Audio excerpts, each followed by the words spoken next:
No matter where you go in Russia, its heroic past is never far away. Centuries of warfare have forged a nation with a military will.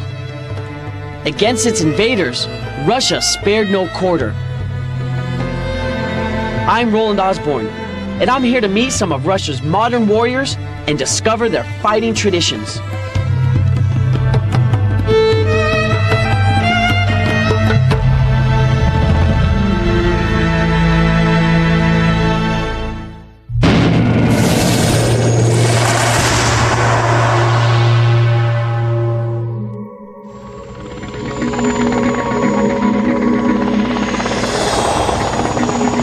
Riding in a Mi-8 isn't exactly my idea of no-frills flying, but it was the fastest way to get to my destination.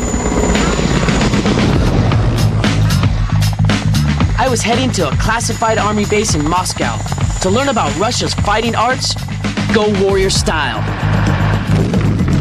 Everybody knows Russia for its incredible military force and some of the toughest soldiers around, but I'm here to meet some of the world's deadliest martial artists. Meet the Spetsnaz, Russia's elite special forces. This unit does it all, from counter-terrorist attacks to espionage missions. These guys pack some serious firepower. But their training isn't just about handling big weapons, it's also about fighting in unarmed combat. Few people know that Russia is actually home to several martial arts. Since the 10th century, various Russian ethnic groups like the Slavs and the Cossacks developed their own native fighting styles. Over the years, the Russian special forces combined these styles into a secret art and called it Systema, or the system. Until recently, outside of the special forces, very few people knew what Systema was. My journey took me here to a remote training complex, where I was to learn more. The difference between Russian martial arts and other martial arts styles is that there's no forms, there's no katas, there's no predetermined stances. They had to develop a style that was very effective, yet very easy to learn. One important rule when coming to class is you have to come to class with an open mind. All things are not what they seem to be. This was Vladimir Vasilyev, former Spetsnaz and Systema specialist. Systema is one of the few martial arts that trains you to fight off multiple attackers. With attacks coming from all over, Vladimir became a human fighting machine.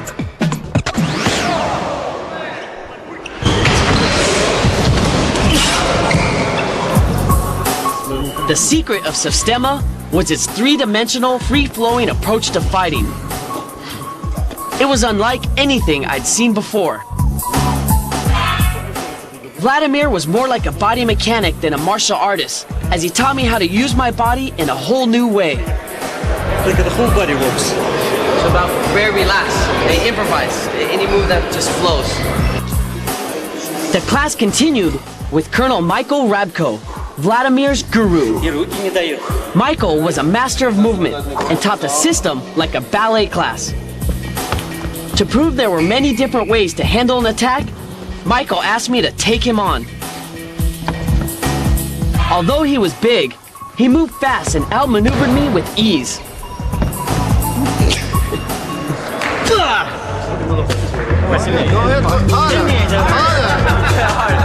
Round 2 was the punching session. I was hitting Sergey as hard as I could, but he wasn't budging.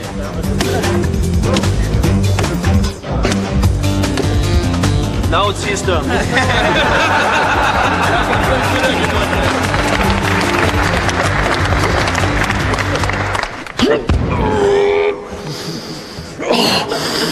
When Michael took his turn, it was a completely different story. And this is pretty much the direction I gave him towards the spine. The Russian style of punching was an art in itself. It wasn't how hard you punch, but where and how you landed it. The direction of your punch is related to the direction that you push your attacker. So for instance, if he punches me here in the side, he can spin me off in the direction, pushing me off this way. If he wants to push me straight, he wants to push me down, he pushes straight back, this direction.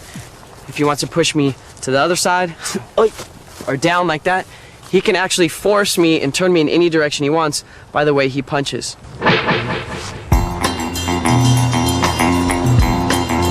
With my initiation over, Michael and Vladimir took me out to give me a taste of downtown Moscow. What kind of hat is this? This is Budenovka. Budenovka. How much? 300 rubles. With communism a thing of the past, I was out to collect some Soviet memorabilia. They make cool gifts, but I gotta say, some guys here drive a pretty hard bargain. Spasibo.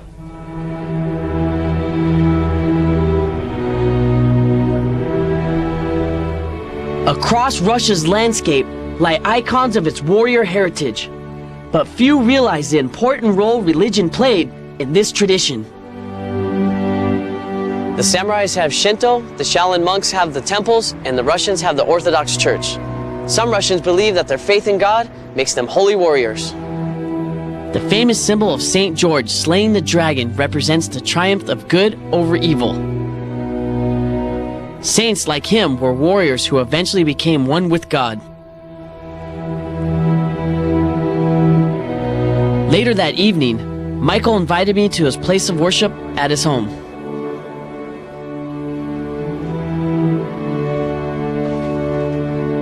This is truly incredible. Michael has built his own chasovnya, which means a private chapel. And he comes in here and he prays to the saints and the warrior saints, which help protect him and his family. Even today, soldiers like him see themselves as Russian Orthodox warriors. They exist to fight for their family, country, and God. Предводитель всего воинства небесного. И вот еще. This is Michael's patron saint right here. This is Saint Mikhail.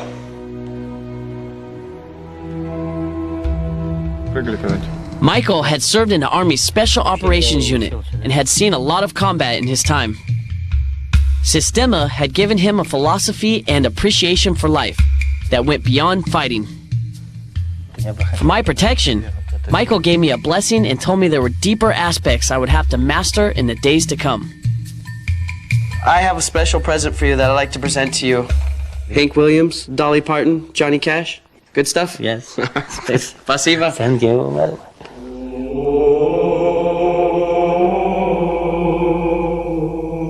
In my next session, I had to learn the breathing techniques that form the foundation of Russian martial arts. Systema emphasizes proper breathing to prepare both mind and body for combat. Before I could learn how to fight, I had to learn how to breathe. What Alexander was explaining to me is that life begins and ends with breathing. You unconsciously think about breathing every day, but by learning how to breathe, when you're fighting, you have to be relaxed, you have to breathe just normally. What happens is a situation happens, you get scared, you get tense, you stop breathing. So by doing these breathing exercises, you don't have to worry about breathing, you don't get tired, you don't get tense, you just real relax. And it's a very important part of the Russian martial arts training. Back at his private gym, Michael showed me why breathing was critical for conditioning the body.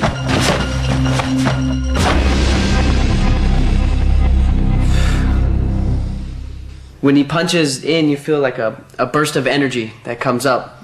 And by breathing, it relaxes the area. Obviously, when you get hit, you get the impact. You can feel it right away, but by relaxing, by giving him a massage and breathing out of it, actually takes the pain away. The Russians love their swords and knives. When guns can't be used in fighting, these get the job done. Michael was fascinated with swords and how they were used in battle. He couldn't wait to show me the collection he had from his military days. We just found his bag of tricks right here. I can only hold so many knives at once. Someone needs to clip their nails.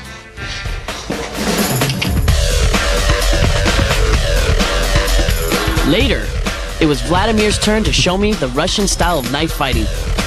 Systema trains you to move so fluidly, you can defend yourself in hundreds of ways. When I have a knife, right, when I start to touch you, like what I do, I push you. No, you react. When I touch you, you react like when the direction comes. So this you studied, if the contact comes, at least you have a chance to move, not freeze. The secret is in timing your move against the knife at the point of contact. You inhale, bring the shoulder forward, and stop. By simply moving and breathing, Vlad demonstrated how everything in Systema came together. That's all you gotta do. The art of knife defense with no hands. What Vladimir was showing me was once a classified secret in the Soviet era. However, the recent past brought about freedom and change, and Russia's martial arts had made a comeback among the people. On my last day in Moscow, Michael invited me to a celebration of Russian fighting at the Dynamo Sports Complex. The Minister of Justice gave his support. People came to fight, and everyone had a great time.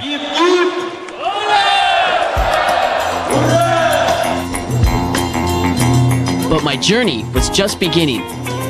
After training with Michael and Vladimir, I continued my search for the roots of Russia's martial arts. My train ride would take me south to the Rostov region, better known as the land of the Cossacks. The Cossacks were descendants of the Mongolian Tartars. They had served at the core of Russia's armies for centuries and were legendary for their military exploits and skill. These guys were Russia's original special forces.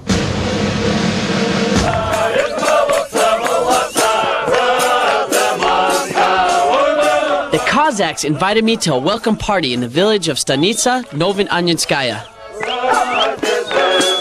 The Cossacks had a style of dance fighting that was similar to what I had seen in Moscow.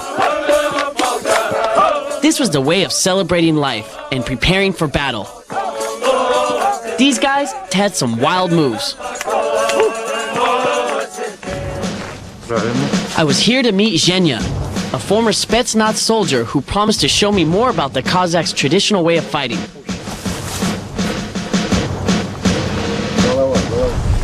Thank you.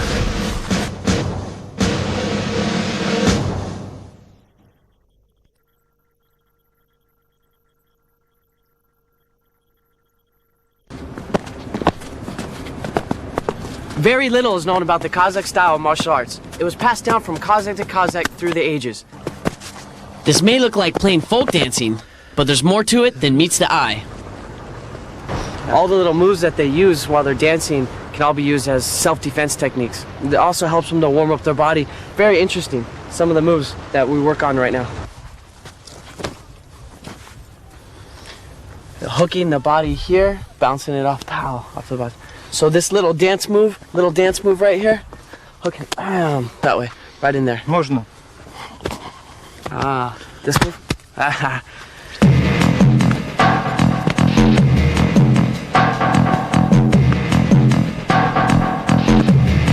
What he's doing here is he's showing that the strikes are going to different parts of the body. Some of the strikes are hitting to the head and the groin at the same time, hitting with the fist. He's raking the body, he's hitting it inside to the solar plex, to different parts of the body. One of the Cossack styles that's very important in their system of fighting is when their attacker hits the ground, they always finish them. They never leave them standing or never leave them breathing. This is the way the Cossacks finish their attacker. Ta-da! The next morning, the Cossacks took me out to the fields to showcase their fighting skills. They say the Cossacks are among the greatest riders alive. As the vanguard of Russia's cavalry, their skills were second to none. Their specialty was chasing the retreating enemy on horseback and slicing them down with their sword. I'm gonna cut the hat. Do it. Watch. I got it. Let's go, I'm ready. It was time for my Cossack initiation. But I just couldn't hack it. Let me try it again. Hold on, go back.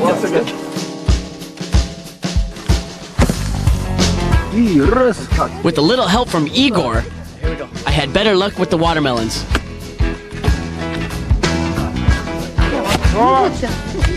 This is how we eat watermelon Cossack style. Enjoy. Good job. Don't be surprised if you see some young Cossacks holding weapons. They're still raised to learn the fighting traditions of their forefathers. The Cossacks considered their weapons as treasured possession. This sword here is called a shashka. This sword is about 300 years old. It was passed down from grandfather to grandson. They say that Cossacks are born with a bullet in their mouth. In fact, it's not unusual for them to learn how to fight as soon as they can walk.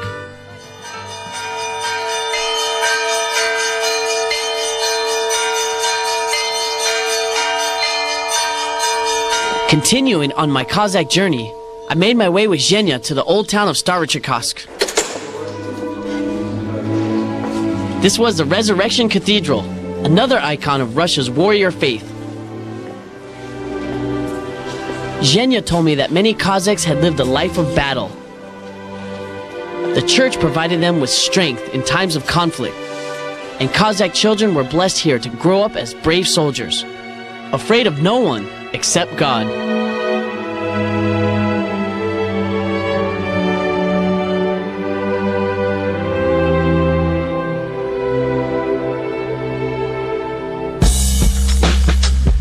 That afternoon, Zhenya introduced me to Vladimir, a vice headman for the Cossacks in the Rostov region. Vladimir brought us to a historic site where the Cossacks had forged their legendary reputation as warriors. Today we're here at the Azov fortress where 3,000 Cossacks defeated over 300,000 Turkish soldiers in the 16th century. They built these underground tunnels to sneak up on them and defeat them when they were sleeping at night. After the tour, Vladimir gave me a quick lesson on old Russian military gear. This is burka. Burka. Burka. Burka. This winter coat was made of goat's hair and was both swordproof and bulletproof against muskets. Но она могла применяться и... But Vladimir's favorite toy was the nagaika, a deadly all-in-one weapon for whipping people. То есть палка твердая должна быть. Oh, no, take the extra move. All right. Help us stop. All right, how'd take this one? Ready? Indiana Jones.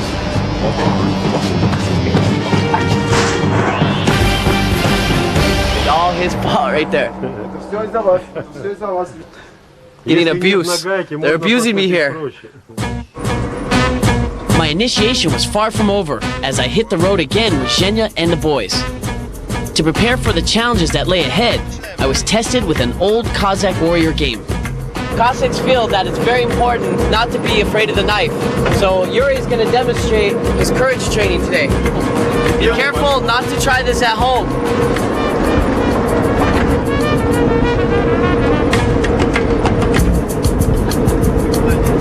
What do you think? Should I try it? Вот если он напрягся, значит его зарежет. Should I go for it? Сейчас без напряжения. Без напряжения. All right, he's relaxed. If he's not relaxed, he will be killed. I just want to let you know that I love all of you if I don't make it back. Crazy as this looks, the Cossacks do this to build up a feel for the weapon. The idea is just to relax and let the blade bounce off your body. That's it. Raise up. Raise up. I survived my first day of courage training here on the bus by Cossack.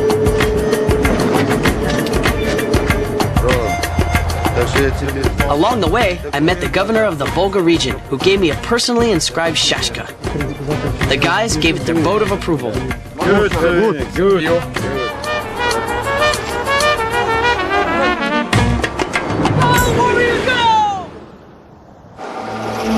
At the end of the day, all these games had a deadlier purpose. Back at Zhenya's village, I checked out a team of Cossacks who served as active Spetsnaz soldiers. For me, this was more than just a day trip. Although I'd survived so far, there was much more to come.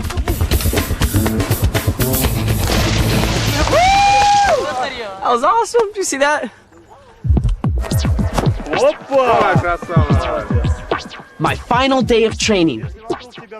The Cossacks showed me some of the military moves that they used in the special forces. But this was just a warm-up for the real test. they had something even more special lined up for me. Welcome to the Special Forces version of Russian roulette. In Russian martial arts, Spetsnaz soldiers fight blindfolded to train their instincts. Like the Jedi Knights, some masters had an almost psychic ability. For a beginner like me, this was pretty dangerous turf. I hoped my lucky Cossack shirt, along with Pavel's special training session, would prepare me for my challenge. The figure 8 motion is an important part of the blindfold training. Building the instincts so that if somebody tries to attack him from any position, I can usually defend myself using this type of motion. Watch as he punches here, I bring the arm in. I make the figure 8 motion here, pulled in fast, take him down. I can do this from the front, or if he comes in like from behind, from here, I can do the same type of motion. Hand comes to the back, here, comes around, then I can pull him down here. Now he's gonna give you some special instructions for doing blind. Во время работы постарайся расслабиться, полностью отдаться инстинктам и играть. То есть для тебя это игра. То есть улыбочку и играть. То есть помни детство. While you're working, you don't have to think. You just try to play, to pretend you're a small boy and you're playing. And all you have to listen to is your instincts and your senses. And you do not think, you just sense. That's the thing. It's just a game.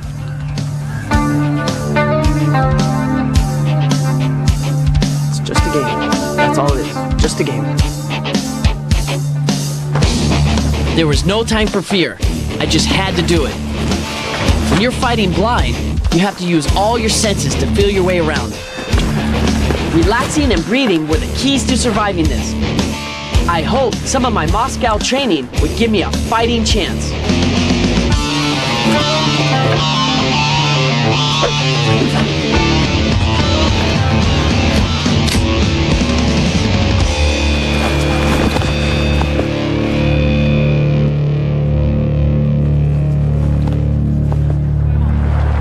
Под конец. Видно, что расслабился. Значит, By the end, he sees that you relax. I relaxed at the end. Yeah. Doing better. тебе стало как бы все равно. You do not care. И вот после этого пошла работа. То есть ты уже начал встречать в лицо, бросать. The real work starts. Почувствовал? So, did you feel this? Yes. Like you're doing better. Спасибо. Thank you. Please. And after all that excitement, there was only one thing left to do. Приятного аппетита!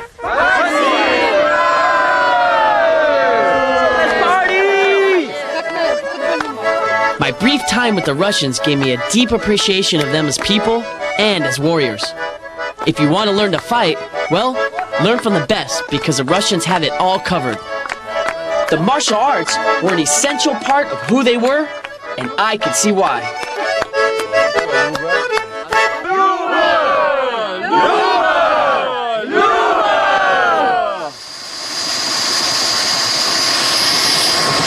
I had a wild and crazy time in Russia.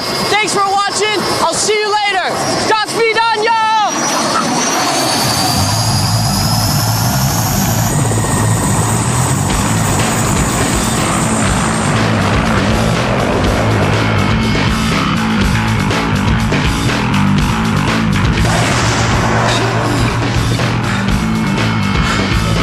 Мы считаем, что возвращение к нашим российским истокам, к российским корням, а древнерусские единоборства насчитывают тысячелетнюю историю, глубоко символично для возрождающейся России.